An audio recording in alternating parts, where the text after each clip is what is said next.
De retour dans l'Africa Newsroom, nos éditorialistes Jemal Taleb et Samuel Gembok ainsi que notre invité historien Hamzat Boukari sont toujours avec nous.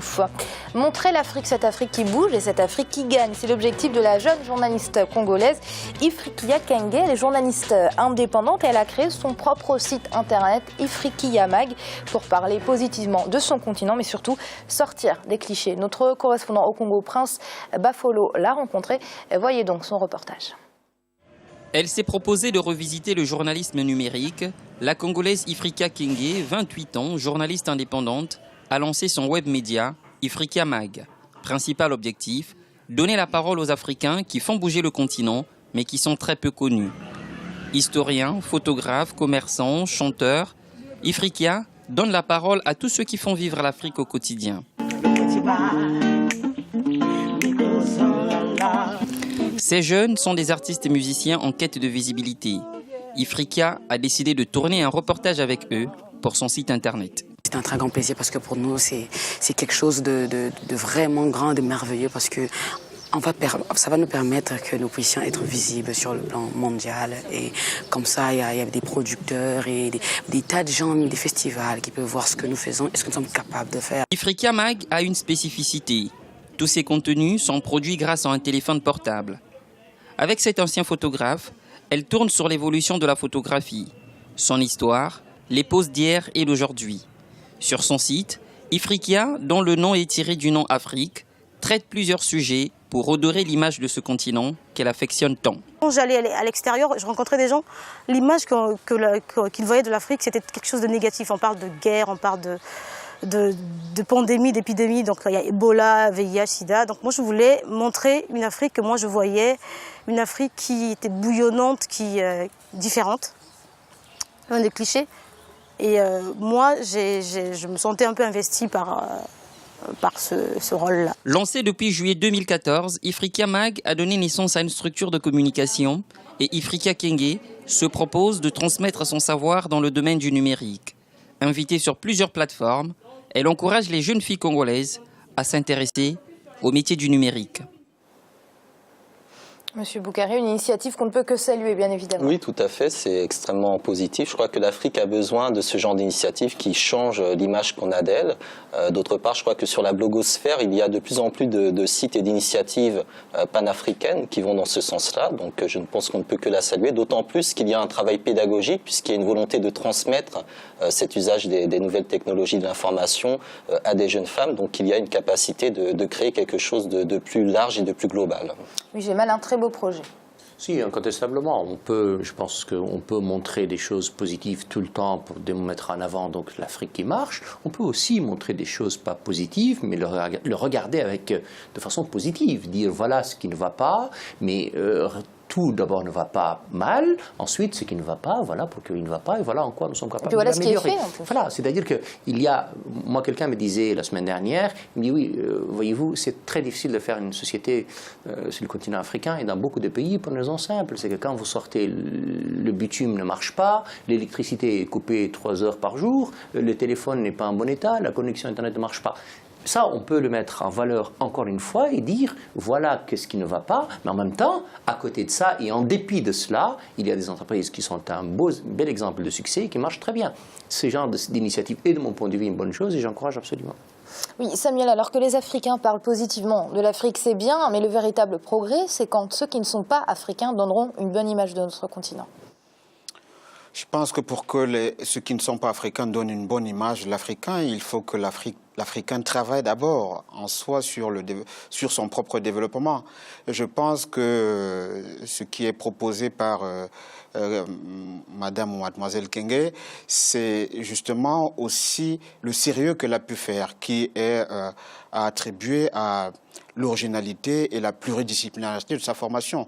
Elle est photographe, elle est historienne, ce qui lui offre bien évidemment un recul par rapport à ce qu'elle peut observer et elle prend toute la distance nécessaire pour voir ce qui est objectif, même s'il y a un parti pris. Ce parti pris repose sur des déterminants qui sont observables et je pense que si sa notoriété et sa visibilité s'en sortent plus grandies, c'est justement parce qu'elle abat un travail sérieux et c'est ce que l'on demande aux Africains.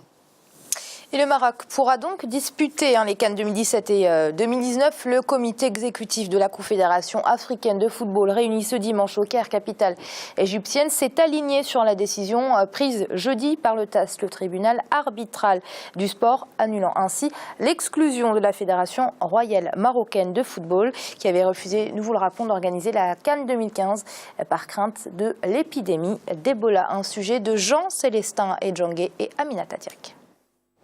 La Confédération africaine de football, la CAF, a donc entériné ce dimanche au Caire la décision prise le 2 avril par le tribunal arbitral du sport autorisant la Fédération marocaine de football à participer aux CAN 2017 et 2019.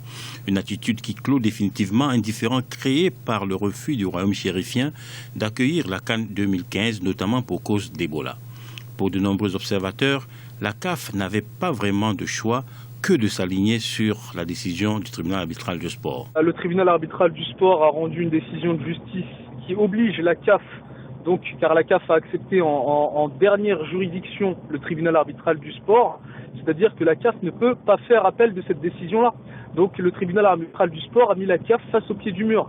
Dans les statuts de la Confédération africaine de football, il est stipulé que le tribunal arbitral du sport est la dernière juridiction. Donc, quelle que soit la volonté d'Issa Hayatou, justement, on connaît sa volonté de vouloir suspendre le Maroc pour montrer l'exemple aux autres pays africains, il ne peut strictement rien faire. Il est obligé d'accepter la décision du tribunal arbitral du sport. La Fédération royale marocaine de football, qui s'était dit grandement étonnée des sanctions de la CAF, s'engageant à prendre toutes les dispositions et mesures nécessaires pour faire prévaloir les droits et intérêts du football marocain, a donc finalement eu gain de cause, au risque d'affaiblir l'autorité d'une instance fêtière du football continental. La CAF accepte le tribunal arbitral du sport comme dernière juridiction. Effectivement, on peut dire que ça affaiblit un peu la position d'Issa Hayatou dans le sens où il est porte-parole justement de ces sanctions-là. Il s'est mis en avant, il a porté ce combat-là à titre d'exemple pour les autres pays africains, pour ne plus jamais mettre face au pied du mur la CAF et ne pas annoncer une annulation de compétition comme ça au dernier moment. Donc il a voulu faire du Maroc un exemple, mais malheureusement il a perdu ce bras de fer-là face à Fawzi Lekja, donc le président de la Fédération marocaine de football. On sait qu'il y a déjà eu on peut dire un semi-bras de fer qui a été perdu face à la JSK Kabylie. Il a fait marche arrière justement face à la Tunisie lorsqu'il avait demandé justement à la Fédération tunisienne des excuses publiques après les déclarations de la Fédération tunisienne suite à l'arbitrage face à la Guinée équatoriale. Donc ça fait un certain nombre, on peut dire, de débâcles pour Issa Hayatou. Annulation des sanctions sportives, mais aussi réduction des sanctions financières quant aux dommages et intérêts estimés à 8,75 millions de dollars, soit quelques 8,05 millions d'euros. Le tribunal arbitral du sport a estimé qu'aucune disposition réglementaire ne permettait à la CAF d'obliger le versement de cette indemnité. Pour sa part, le comité exécutif de la Confédération africaine de football se réunira une nouvelle fois mercredi 8 avril au Caire, mais cette fois-ci pour désigner le pays qui organisera la CAN 2017. Monsieur Boukari, la CAF avait-elle d'autres alternatives que d'entériner la décision du TAS ? Je ne pense pas. Je crois que cela s'est passé de manière légale à travers les instances. Il y a une condamnation, une décision de la CAF qui a été contestée par le Maroc, tout en sachant que le problème de cette CAN 2015 aurait dû être réglé en amont. Il fallait dès le départ désigner un autre pays. On voyait très bien que le Maroc allait se défausser, donc c'était prévisible. Donc que cela serve de leçon pour d'autres événements. On voit actuellement le cas du Qatar avec la FIFA pour la prochaine Coupe du Monde après 2022. Donc je crois que c'est la problématique de ces institutions qui sont prises dans des procédures légalistes et qui au final perdent et qui donc doivent faire amende honorable et donc accepter la décision du TAS aujourd'hui tout simplement. Alors Samuel, cette décision du TAS ne discrédite-t-elle pas l'autorité de la CAF ? Parce qu'on part quand même de sanctions très excessives à pratiquement rien. Je pense qu'on n'en est pas encore là, mais si je pouvais formuler un conseil à l'adresse de la CAF, c'est de se doter d'un centre d'analyse prévisionnelle qui lui permettrait justement d'étudier en amont tous les risques de crise potentiels qui peuvent permettre d'empêcher ou de perturber le déroulement d'une édition aussi importante sur le sol africain. Cela n'a pas été fait et je pense que s'ils avaient autant d'instruments, une palette d'instruments aussi importante, je pense qu'ils auraient pu peut-être aider le Maroc ou accompagner le Maroc à renoncer à sa décision initiale. Le Maroc aussi a été excessif dans sa décision de ne plus abriter sur son sol la Coupe d'Afrique des Nations. Elle avait demandé initialement un report. Elle a demandé certainement un report et je pense que comme en Afrique, l'on a du mal à gérer par anticipation certains problèmes, toutes les politiques étrangères, qu'elles concernent les institutions multilatérales, régionales ou continentales, ou encore celles au niveau national, ont du mal à se projeter longtemps à l'avance sur ce qui pourrait se dérouler. Et si le Maroc avait aussi un centre d'analyse prévisionnel, comme toutes les politiques étrangères nationales sérieuses peuvent l'avoir, je ne critique pas virulemment le Maroc parce que je sais que ce sont des instruments qui sont en train d'être mis en place. Et donc, je pense qu'avec le temps, la maturité permettra d'anticiper sur ce genre de crise. Et on va passer aux chiffres du jour entre 500 millions de dollars et 1 million de dollars. C'est le 1 milliard, merci Gémal, de dollars, c'est le montant total des emprunts obligataires du Sénégal. Le président Macky Sall était d'ailleurs en visite en Arabie Saoudite où il a sollicité l'appui de la BID, de la Banque islamique de développement, pour que l'institution l'accompagne dans la réalisation d'un deuxième emprunt international islamique qui lui permettra de financer le PSE, le plan Sénégal émergent. Gémal, qu'est-ce que vous inspire ce chiffre ? Il est bien, il est important. C'est toujours une bonne et une mauvaise nouvelle quand on a un emprunt obligataire de ce niveau-là. Une bonne nouvelle, ça veut dire que la capacité de l'endettement du pays est encore importante. Ça veut dire que vous êtes solvable et que les créanciers acceptent de miser sur vous. Donc c'est une bonne nouvelle. C'est une mauvaise nouvelle parce que augmenter l'endettement du pays, l'handicaper pour l'avenir, créer une situation où les générations futures vont devoir payer, est toujours une situation difficile. Faudrait-il que tout cela serve à des investissements futurs, ce qui semble être le cas, parce que le plan Sénégal émergent est un plan donc censé développer, ou en tout cas investir dans l'avenir du Sénégal, donc forcément c'est une bonne chose. Pour la petite histoire, Macky Sall, fort opportunément, est parti en Arabie Saoudite au moment où la guerre éclate au Yémen. Il est venu apporter son soutien au très très bon moment où les Saoudiens en ont bien besoin, et visiblement ça paye. Et donc je suis très content pour le Sénégal, qui est un pays que j'aime beaucoup. Alors, une bonne ou une mauvaise chose, Monsieur Boukari, cet endettement ? Je crois que l'avenir nous le dira, mais de manière générale, je crois que les États africains doivent trouver d'autres moyens de financer leurs projets. Ils doivent, je pense, recentrer leur économie sur d'autres modes d'emprunt. La Banque islamique de développement est très présente sur le continent africain. Notamment elle est de plus en plus présente au Sénégal, au Bénin, dans d'autres pays.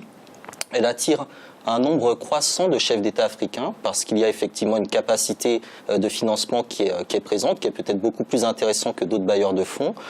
Après, il faudra voir quelles sont les conditionnalités éventuelles derrière ces emprunts et ces prêts. Et donc là, ce sera finalement que devra payer effectivement la jeunesse sénégalaise et les prochaines générations sénégalaises vis-à-vis de ces emprunts. Ce sera le grand point d'interrogation. Merci Monsieur Boukari d'avoir été avec nous ce soir. Merci à vous. Merci à vous également, Gémal. Merci Amira, et puis si vous le permettez, merci à tous les téléspectateurs et particulièrement à Jean-Julien Mfouni qui est un taxi parisien qui nous regarde tous les jours. Eh bien, on lui passe le bonsoir et merci à vous également, Samuel, d'avoir été avec nous ce soir. Merci Amira, juste un petit mot. Oui à l'endettement pour le Sénégal, attention à l'équilibre macroéconomique. Excusez-moi Samuel, vous êtes vexé, je n'ai pas eu le temps de vous interroger pour le chiffre du jour, désolé. Non, bonsoir. Bonsoir. Et bonsoir à tous, puisque c'est la fin de cette émission. On se retrouve demain pour une nouvelle édition de l'Africa Newsroom. Le dossier du jour sera consacré à l'opposition togolaise. À très vite.